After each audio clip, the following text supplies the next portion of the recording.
Good evening, everyone. Thanks for joining us tonight. I'm Jeanelle Slade. And I'm Jay Cohn. Attorney General Jeff Sessions will be in Billings this coming Friday to help draw attention to the drug crisis in America. The country's top law enforcement officer here to meet with and listen to those on the front lines of the war against drugs. Sessions will discuss the drug crisis in America with a group of local healthcare professionals, law enforcement officials, as well as those involved in substance abuse prevention and treatment. Now, Friday's meeting will take place at the Rimrock Foundation's main conference room beginning at 1:15. Sessions is scheduled to attend a similar event in Fargo, North Dakota Friday morning. Now, this will be the first visit to Montana for Sessions in his role as U.S. Attorney General. The Department of Justice refers to Sessions' appearance here as a formal speech and notes he will not take questions from the press. Well, today on Capitol Hill in Washington, Sessions testified before a Senate subcommittee and defended the president's right to pardon people without first consulting the Justice Department. Many people are worried the president might use that power for people who are currently under investigation, like his personal attorney, Michael Cohen.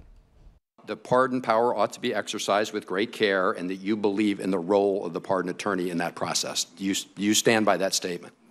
I don't think that statement needs modifying, but it's obviously in context that the President of the United States clearly has the constitutional power to I understand, Senator.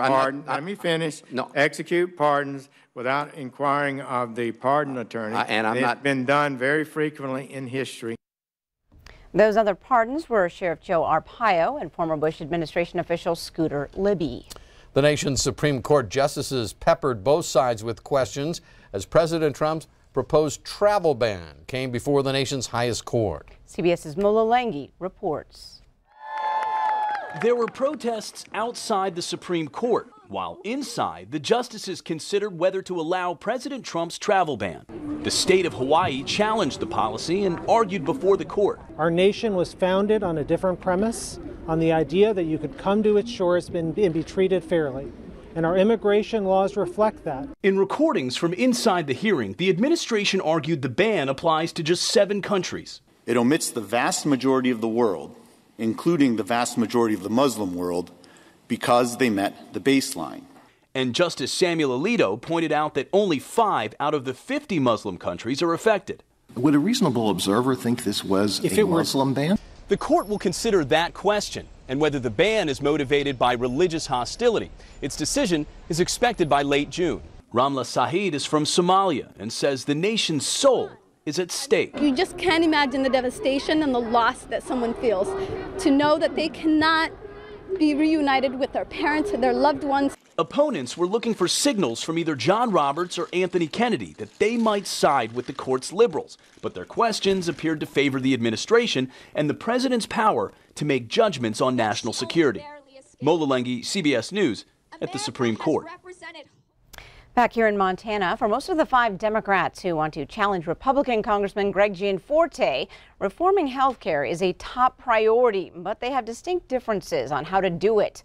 Tonight, MTN's Mike Dennison drills down on those differences. Billings lawyer John Heenan has a straightforward solution for America's health care woes.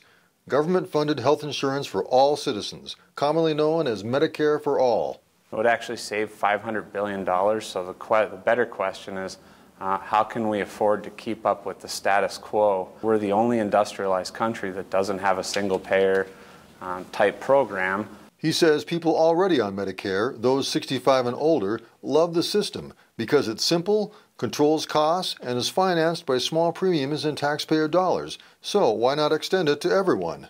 Heenan says the current system works well if you're a pharmaceutical or insurance company making lots of money. Other Democrats in the 5-way primary say Medicare for all is not politically realistic. Grant Keir, a former land trust director from Missoula, says Obamacare was a good first step, but the country still has a long way to go to make health care affordable. He says federal health plans like Medicare should be allowed to negotiate prescription drug prices with the industry.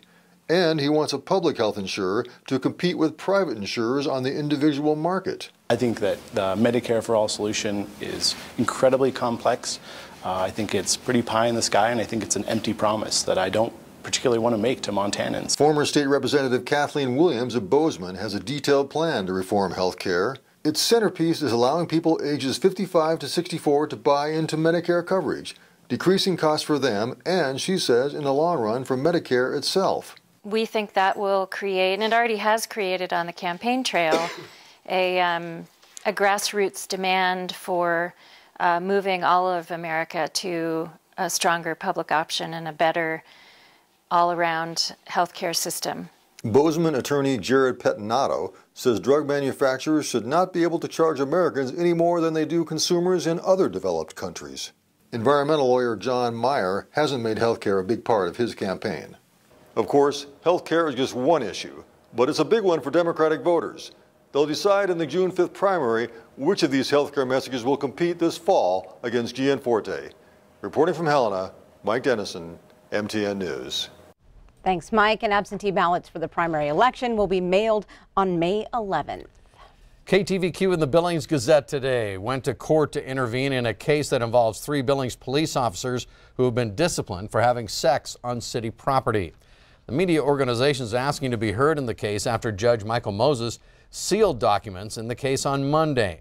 The city of Billings was set to release the names of the officers on Monday, along with other documents in the case, but the officers sued the city, arguing their names should not be made public.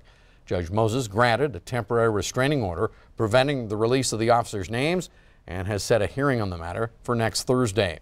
Earlier, Police Chief Rich St. John confirmed that 2 of the 3 sexual encounters happened while the officers were on duty and involved another civilian police employee.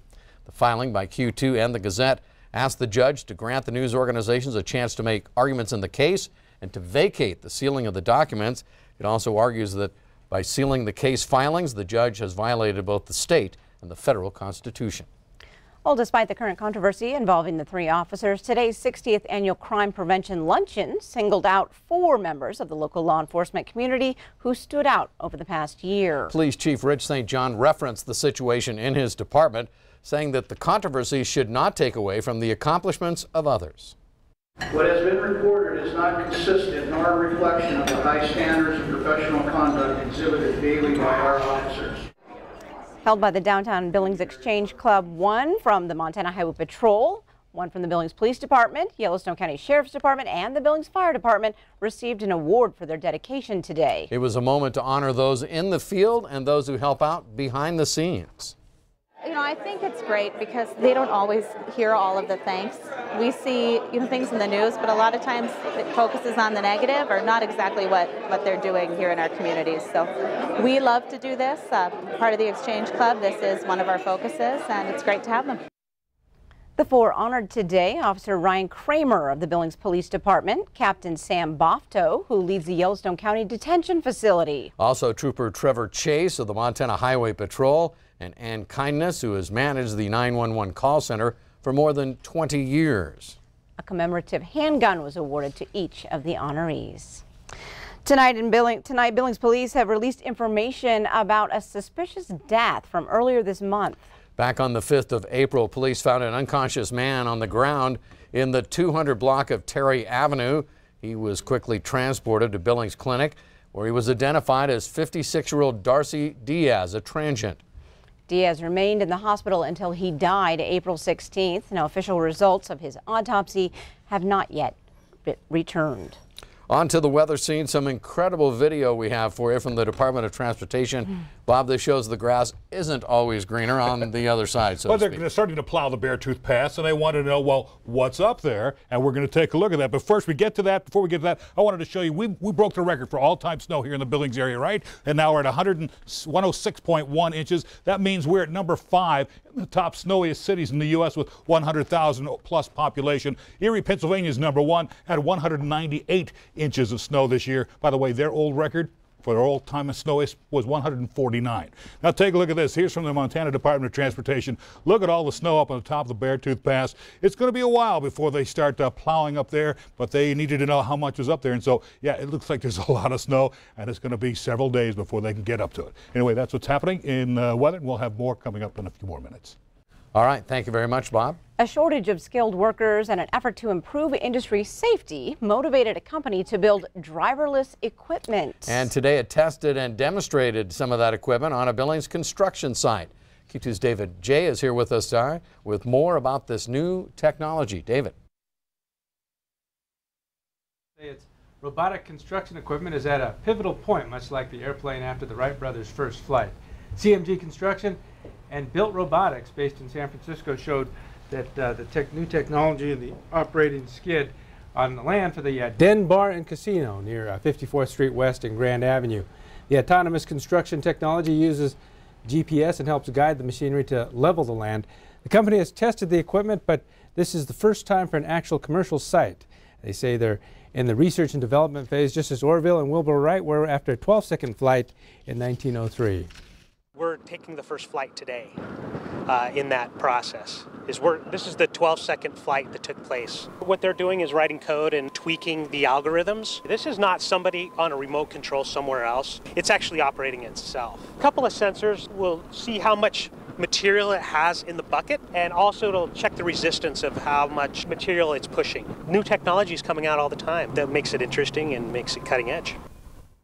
And Ed Walker says a person driving the skid steer would do a faster and smoother job, but he says that will get better. And Built Robotics expects to eventually use the technology on a big bulldozer. Jeanelle, Jay? All right, thanks, David. As the Montana Women's Run draws near, so do those deadlines. And one is coming up in just a few minutes. The first deadline at 11:59 tonight. So you have less than 2 hours now to get online and get signed up to guarantee your Women's Run t-shirt before race day. That's right, you can walk, run, or even wheelchair if necessary, the 2 or the 5-mile course. The t-shirt's a fabulous hunter green this year. The design bringing May flowers. So head to womensrun.org and get you and all your women in your life signed up. And we'll see you in downtown Billings on Saturday, May 12th. Still ahead on tonight's 10 o'clock news as it opens for its final days. Big Bear sports owners call it bittersweet.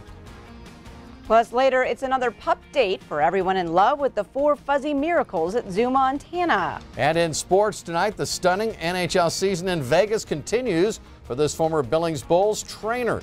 Now on board with the Golden Knights, Scott chats with him coming up. You're watching MTN News with Jay Cohn and Jeanelle Slade. Storm Tracker weather with Bob McGuire and sports with Scott Green. This is the 10 o'clock news on Q2. Montana's news leader.